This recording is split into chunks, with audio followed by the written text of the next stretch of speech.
हरे कृष्णा। शील प्रभुपाद की जय। तो उसी वीडियो की कंटिन्यूटी है, लेकिन वीडियो बड़ा हो जाता है, इसलिए मैं दूसरा भाग अभी कर रही हूँ। तो हमने देखा कि युधिष्ठिर महाराज कह रहे हैं कि कैसे कैसे अपशकुन दिखाई दे रहे हैं। वायु तेजी से बह रही है, सर्वत्र धूल बिखेर रहा है और अंधेरा हो रहा है, और बादल से रक्त की वर्षा हो रही है, खून की वर्षा हो रही है। पानी की जगह खून बरस रहा है और सूर्य की किरणें मंद पड़ रही हैं। सूर्य की जो किरणें हैं वो बहुत तेज रोशनी नहीं होकर के हल्की रोशनी हो रही है, और जो जीव हैं वो जल रहे हैं, अग्नि से जल रहे हैं और रो रहे हैं। जीवात्मा जितने हैं वो रो रहे हैं और जल रहे हैं अग्नि के कारण। जो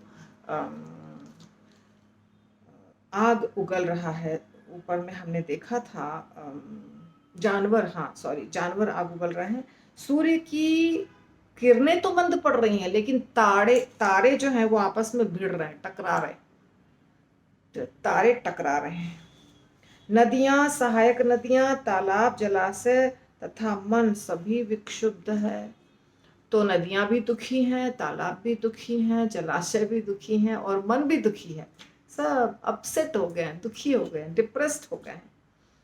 और घी से अग्नि नहीं जल रही है। यह कैसा असामान्य समय है, आखिर क्या होने वाला है। जैसे यज्ञ करने के लिए जलाया जाता है, अग्नि जलाई जाती है, या कुछ और क्रियाएं की जाती है घी से अग्नि जला करके, तो नहीं जल रहा था। और बछड़े गौओं के थन में मुंह लगा रहे हैं, लेकिन गौएं दूध नहीं दे रही हैं। और गौएं जो है वो आंखों में आंसू भर भर कर रो रही हैं। और बैलों को चारागाहों में कोई प्रसन्नता नहीं हो रही है। बैल जो है वो चारागाह में चारागाह का मतलब होता है जहाँ वो चरते हैं, जहाँ वो खाते हैं, तो वहाँ पे वो खुश नहीं है, उनको भी कोई प्रसन्नता नहीं हो रही है। मंदिर में जो मूर्तियां हैं, अर्चा विग्रह जो हैं, वो रोते हुए दिखाई दे रहे हैं। मंदिर के अर्चा विग्रह रोते दिखाई दे रहे हैं, शोक करते हुए दिखाई दे रहे हैं, पसीजते हुए दिखाई पड़ रहे हैं। ऐसा लग रहा है जैसे कि वे प्रयाण करने वाले हैं। तो ऐसा लग रहा है ऐसे मूर्ति चली जाएगी उठ करके वहां से। मूर्ति के अंदर जो एक, अगर आप मूर्ति की स्थापना करते हैं जैसे मंदिरों में होता है, तो उसमें प्राण रहता है। तो वो खुश भी होते हैं, वो दुखी भी होते हैं। भक्तों के सेवा के आधार पर उनकी उनकी जो भावनाएं होती हैं वो बदलते रहती हैं। तो अभी मूर्तियां भी खुश नहीं दिखाई दे रही हैं, ऐसा लगता है ऐसे वो हमें छोड़कर चली जाएंगी। सारे नगर, कस्बे, बगीचे, खाने, आश्रम सब सौंदर्य विहीन हो गया है। कुछ भी सुंदर नहीं लग रहा है, आनंद से रहित हो गया है।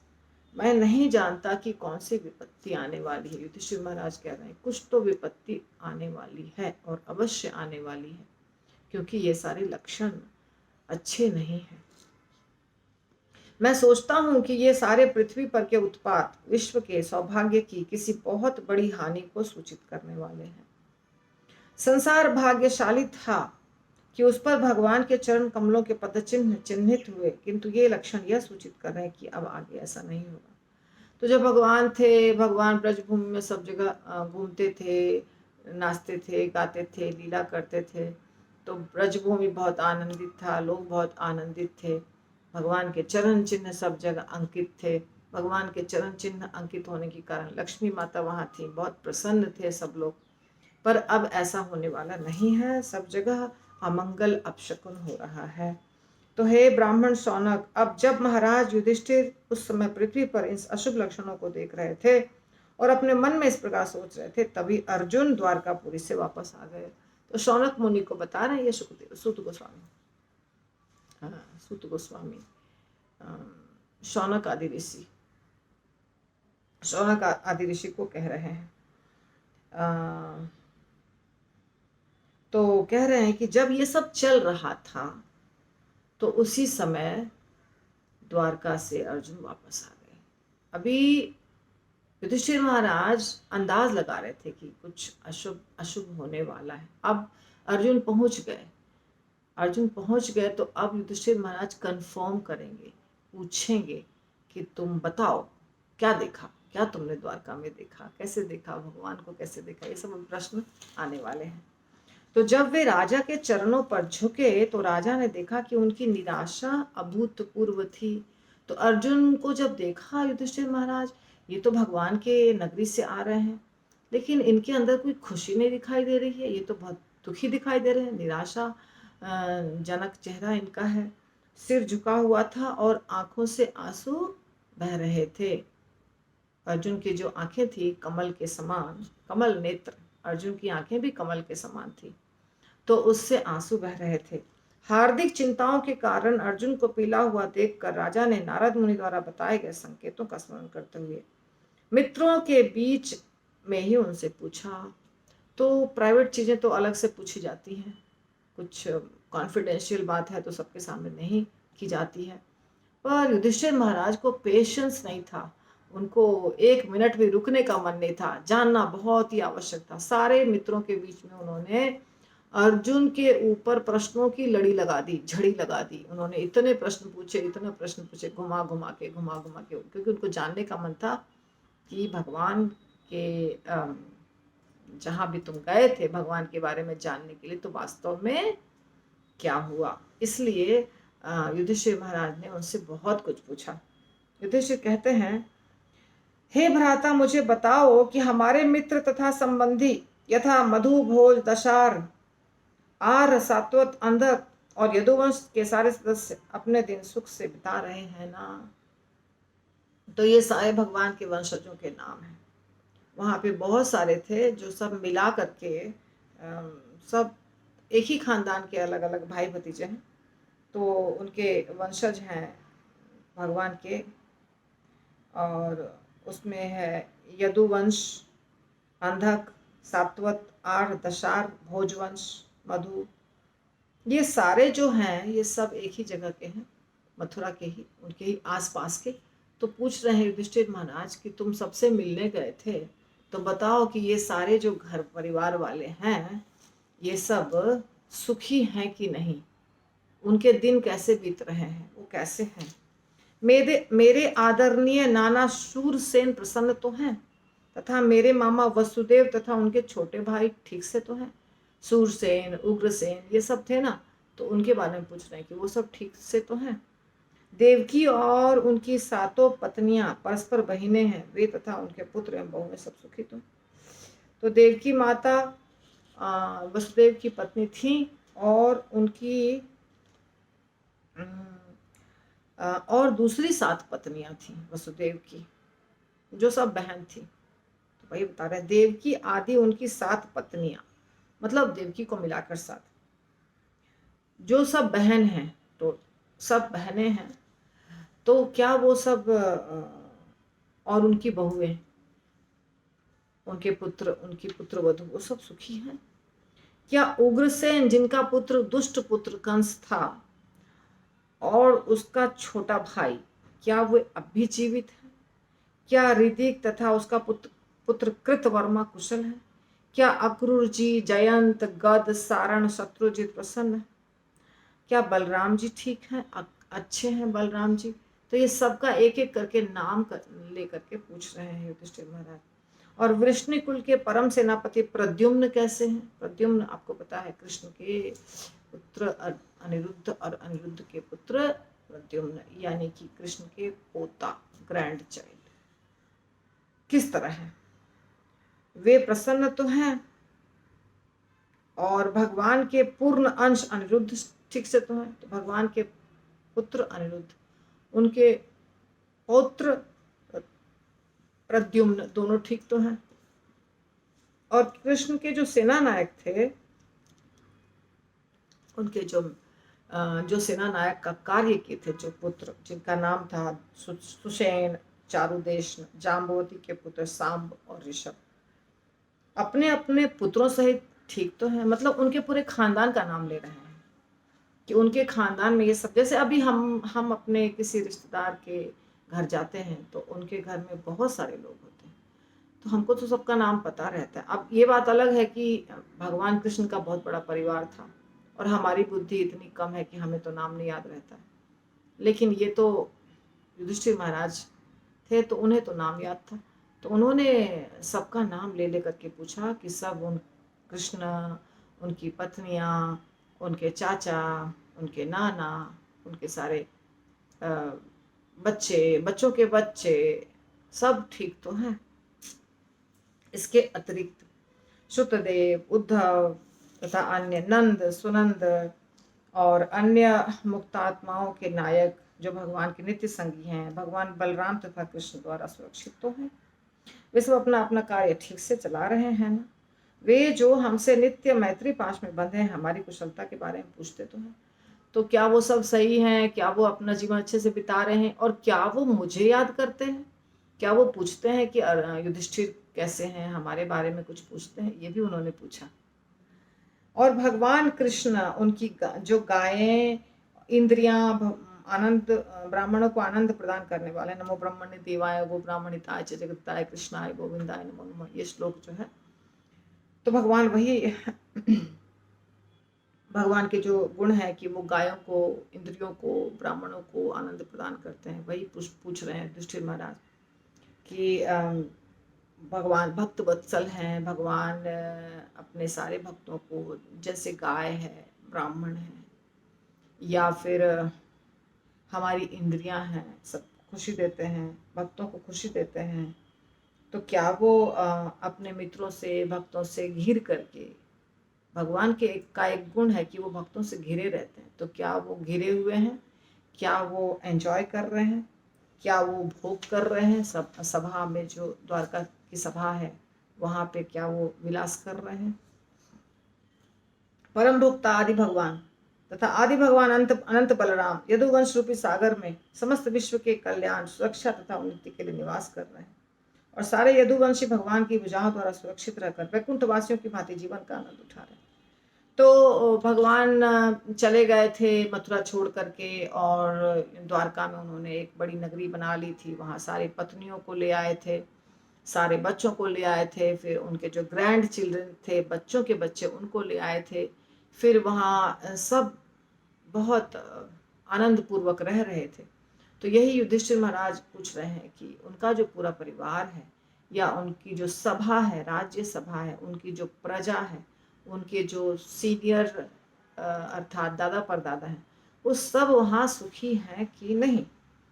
और समस्त सेवाओं में सर्वाधिक महत्वपूर्ण भगवान के चरण कमलों की शुश्रूषा करने से मात्र से द्वारका स्थित सत्यभामा आदि रानियों ने भगवान को प्रेरित किया कि देवताओं को जीत ले। इस प्रकार रानियां उन वस्तुओं का भोग कर रही हैं जो ब्रज के नियंत्रक पत्नियों द्वारा भोग्य है।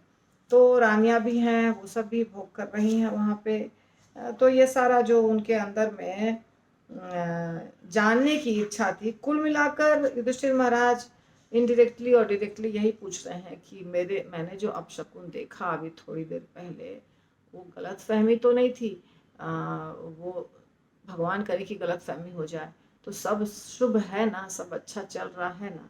तो ये इनडायरेक्टली भगवान है कि नहीं? और जो उनके जो भी एक्सपेंशंस हैं वो सब सब सही है ना? जो तुम देखने गए थे वो देख कर आए ना?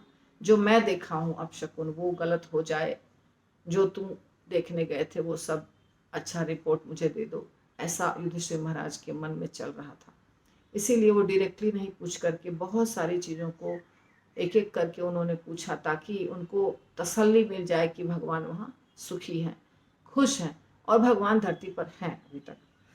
बड़े बड़े यदुवंशी वीर श्री कृष्ण की बाहुओं द्वारा सुरक्षित रहकर सभी प्रकार से निर्भय बने रहते हैं। अतएव उनके चरण उस सुधर्मा के सभा भवन में पड़ते रहते हैं जो सर्वश्रेष्ठ देवताओं के लिए है, किंतु जो उनसे छीन लिया गया था। तो बड़े बड़े यदुवंशी वीर श्री कृष्ण की बाहुओं द्वारा सुरक्षित रहकर सभी प्रकार से निर्भय बने रहते हैं। तो ये सब जो सुधर्मा सभा नामक एक सभा भवन श्रेष्ठ देवताओं की प्रतिष्ठा के अनुरूप था। प्रभुपाद लिख रहे हैं सुधर्मा सभा एक के बारे में प्रभुपाद ने लिखा है, अंदर में आप देखिएगा तो कि आ, उसकी कुछ लीला है, कैसे वो छीन करके यदुवंशियों ने छीन कर उसे द्वारका में ला के रख दिया था सुधर्मा सभा को। सुधर्मा समाज सभा जो होता है वो बनाया गया था किसके द्वारा, मुझे लगता है जो बनाते हैं हमेशा हर चीज़, विश्वकर्मा जी, उन्होंने बनाया था। और स्वर्ग लोक में था वो।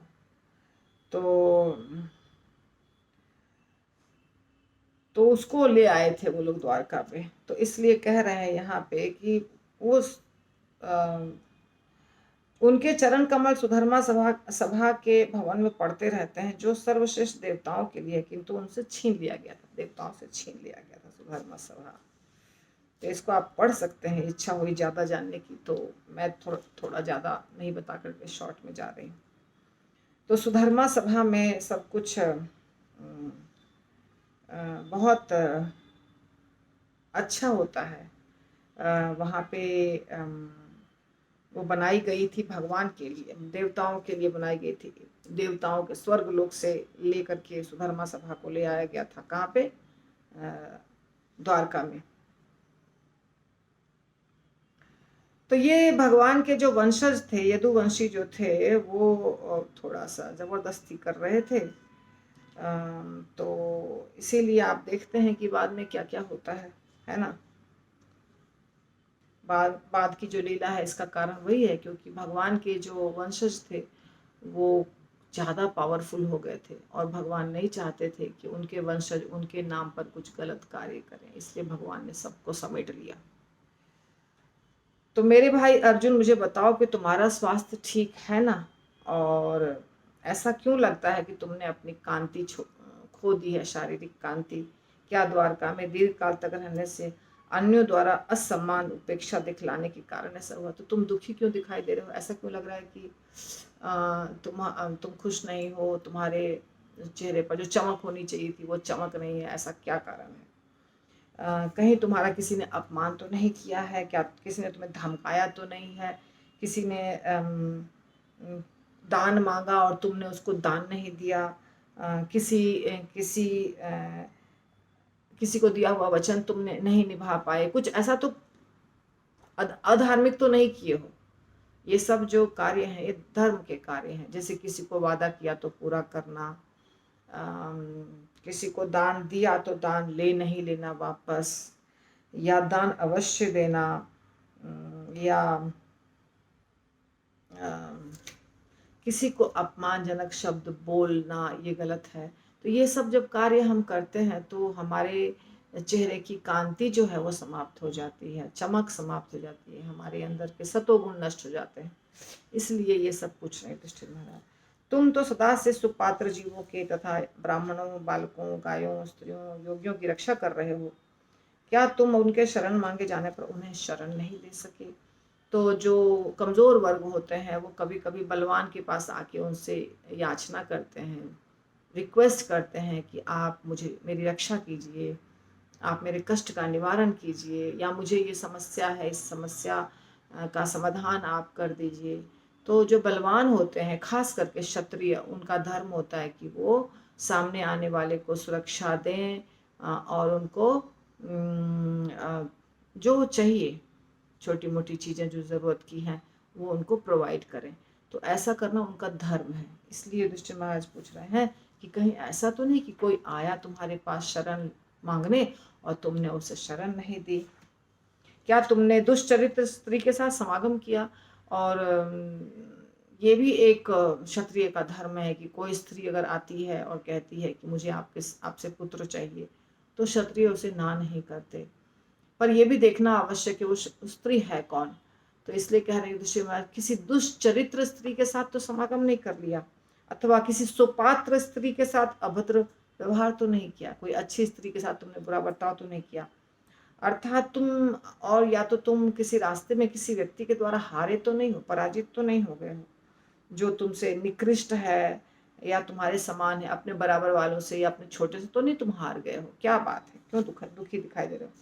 क्या तुमने वृद्धों तथा बालकों की परवाह नहीं की? जैसे कि क्षत्रिय का धर्म है छोटे बच्चों की रक्षा करना, स्त्रियों की रक्षा करना, बूढ़ों की रक्षा करना। तो क्या तुम ऐसा कुछ कार्य करने में असमर्थ हो गए हो, या जो तुम्हारे साथ भोजन करने योग्य थे, क्या तुम उन्हें छोड़ करके अकेले भोजन कर लिए? कोई आदमी भोजन करने के लायक था, उसको छोड़ के तुम अकेले चुपचाप भोजन कर लिए? या किसी ऐसी तुमने कोई गलती की जो माफ करने योग्य नहीं है, जो निंदनीय है, ऐसा तुम कोई कार्य किए हो? अथवा कहीं ऐसा तो नहीं कि तुम इसलिए रिक्त अनुभव कर रहे हो क्योंकि तुमने घनिष्ठ मित्र कृष्ण को खो दिया हो?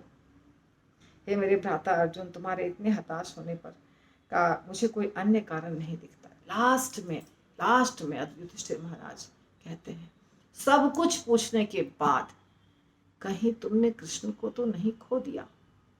क्योंकि युधिष्ठिर महाराज खुद को तसल्ली देने के लिए खुद को दुख नहीं हो इसीलिए ये बात नहीं पूछ रहे थे, बाकी सब पूछ रहे थे और अर्जुन कुछ भी नहीं बोल रहे थे। युधिष्ठिर महाराज के इतने सारे प्रश्न पूछने के बावजूद भी अर्जुन चुप थे। अर्जुन नहीं बता रहे थे कि आप जो सब पूछ रहे हैं वो सब नहीं है, भगवान कृष्ण अभी नहीं रहे, इस तरह धाम पर लीला नहीं कर रहे, ऐसा नहीं बता रहे थे अर्जुन। इसलिए युधिष्ठिर महाराज को लास्ट में पूछना पड़ा कि कहीं तुम्हारा जो प्रिय मित्र था कृष्ण, उसको तो तुमने नहीं खो दिया? ऐसा युधिष्ठिर महाराज अंत में पूछते हैं। तो देखिए, अब आगे का अध्याय, ये अध्याय का लास्ट श्लोक है, ये जो श्लोक है ये इस अध्याय का लास्ट श्लोक है। अब अर्जुन क्या उत्तर देंगे, कैसे उत्तर देंगे, वो हम बाद में देखेंगे, अर्थात 15वें अध्याय में। 14वां अध्याय को मैंने 2 एपिसोड में बांट दिया क्योंकि वीडियो बहुत बड़ा हो जाता। तो पहले मैंने कुछ श्लोका किए और फिर उसको कंटिन्यू कर दिया, सिर्फ वीडियो को 2 भाग में बांटा, तो एक ही साथ दोनों वीडियो बना। तो मैं प्रयास कर रही हूँ कि हमारा भागवतम आगे बढ़े फास्ट। तो जो बहुत गूढ़ और अंदर की बातें हैं वो ज़्यादा मैं नहीं कर रही हूँ, कथा के रूप में आपको खाली पता चल जाए क्या क्या हो रहा है, जो श्रीमद् भागवतम के श्लोक हैं उसका अर्थ में हमें पता चले।